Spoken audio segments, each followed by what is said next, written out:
হরে কৃষ্ণ। পবিত্র আমলকি একাদশীর দিন তুলসী পাতা নিয়ে করুন এই বিশেষ কাজ।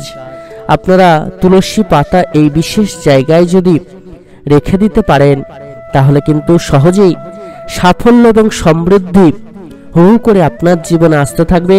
সহজেই ভগবান শ্রীকৃষ্ণ আপনার প্রতি প্রসন্ন হবেন এবং পবিত্র আমলকি একাদশীর দিন এই বিশেষ কর্মের মধ্য দিয়ে সহজেই কিন্তু আপনারা জীবনটাকে পরিবর্তন করে ফেলতে পারবেন। এছাড়া পবিত্র আমলকি একাদশীর দিন আরো 5টি কর্মের কথা কিন্তু বলা হয়েছে, যে পবিত্র কর্মের মধ্য দিয়ে সহজেই আপনারা সাফল্য এবং সমৃদ্ধিকে আরো 10 গুণ বাড়াতে পারবেন। 2025 সালের আমলকি একাদশী পড়েছে 10ই মার্চ সোমবার।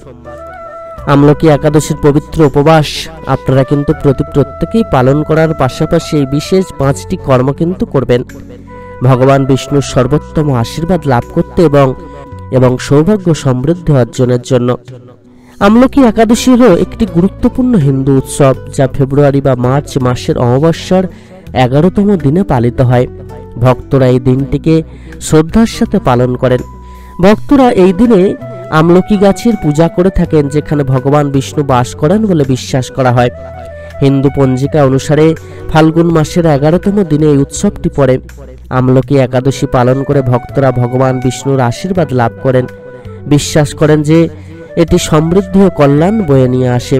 এই বছর 2025 সালে 10ই মার্চ পবিত্র আমলকি একাদশী ব্রত পালিত হবে। সাফল্য এবং সমৃদ্ধি অর্জনের জন্য এই দিনে যে 5টি কার্যকর প্রতিকার করা উচিত, চলুন সেটা আগে জেনে নিই। এবং তুলসী পাতা নিয়ে কোন বিশেষ কর্ম আমরা করব সেটাও কিন্তু আমরা জেনে নেব। সবার প্রথম আমাদেরকে পবিত্র আমলকি একাদশীর দিন আমলকি গাছ লাগানো অত্যন্ত শুভ বলে বলা হয়েছে। এটা কিন্তু করা লাগে। বিশ্বাস করা হয় যে এটি করলে জীবনে ইতিবাচক শক্তি আসে। এছাড়াও প্রত্যেক দিন আমলকি গাছে জল নিবেদন এবং পূজা করলে আর্থিক সমৃদ্ধি আসে বলে বিশ্বাস করা হয়। আমলকি একাদশীতে আমলকি দান করাও একটি মহৎ কাজ বলে বিবেচিত হয়। আপনি কোনো মন্দিরে বা অভাবী কাউকে আমলকি দান করতে পারেন। বিশ্বাস করা হয় যে এটি করলে গ্রহের দোষ বা নেতিবাচক প্রভাব দূর হয় এবং আধ্যাত্মিক মুক্তি আসে। আমলকি একাদশীতে ভগবান বিষ্ণুর পূজা করুন এবং আমলকি গাছের শিকড়ে কাঁচা দুধ, ফুল, অক্ষত এবং রলি নিবেদন করুন। আপনার বিবাহিত জীবনে শান্তি ও সুখ আনতে এবং সম্পর্ককে শক্তিশালী করতে 7 বার আমলকি গাছটিকে প্রদক্ষিণ করুন। এছাড়া আপনারা এই বিশেষ দিনে আমলা গাছের নিচে বসে আর্থিক সমস্যা সমাধানের জন্য ওং শ্রী বিষ্ণু প্রিয়ায় নমঃ এই মহামন্ত্রটি জপ করুন। বিশ্বাস করা হয় যে এটি 108 বার জপ যদি আপনি করেন তাহলে আপনার বাড়িতে দেবী লক্ষ্মী স্বয়ং আসবেন এবং আপনার গৃহে বাস করবেন, যা সম্পদ ও সমৃদ্ধি বয়ে নিয়ে আসবে।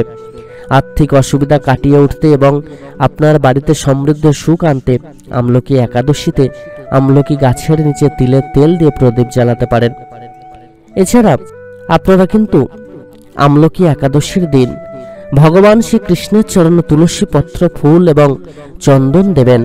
এতে করে মহা ফল কিন্তু লাভ করবেন। আপনারা অতি অবশ্যই ভগবান বিষ্ণুর চরণে তুলসী পত্র দেবেন, ফুল দেবেন, চন্দন দেবেন আর সাষ্টাঙ্গে প্রণাম নিবেদন করবেন। দেখবেন জীবনটা কত সুন্দর হয়ে ওঠে, দেখবেন জীবনটা কত সুমধুর হয়ে ওঠে এবং জীবনটা আরো ভালোভাবে এগিয়ে চলবে। তাই পবিত্র আমলকি একাদশীর দিনে বিশেষ কর্ম কিন্তু আপনারা করবেন এবং ভগবান বিষ্ণুর আশীর্বাদ লাভে জীবনটাকে আরো সুন্দর সুমধুর করার জন্য পূর্ণ ভক্তিভরে শ্রদ্ধাভরে একাদশী ব্রত কিন্তু পালন করবেন। নিজেদেরকে ভগবানের শ্রীচরণে উৎসর্গ করবেন, মনটাকে পবিত্র করবেন। এতে করে মহা ফল কিন্তু লাভ করতে পারবেন। সকল ভক্তমতী মায়েরা প্রত্যেকে খুব ভালো থাকবেন। ভগবান আপনাদের প্রত্যেকের মঙ্গল করুন।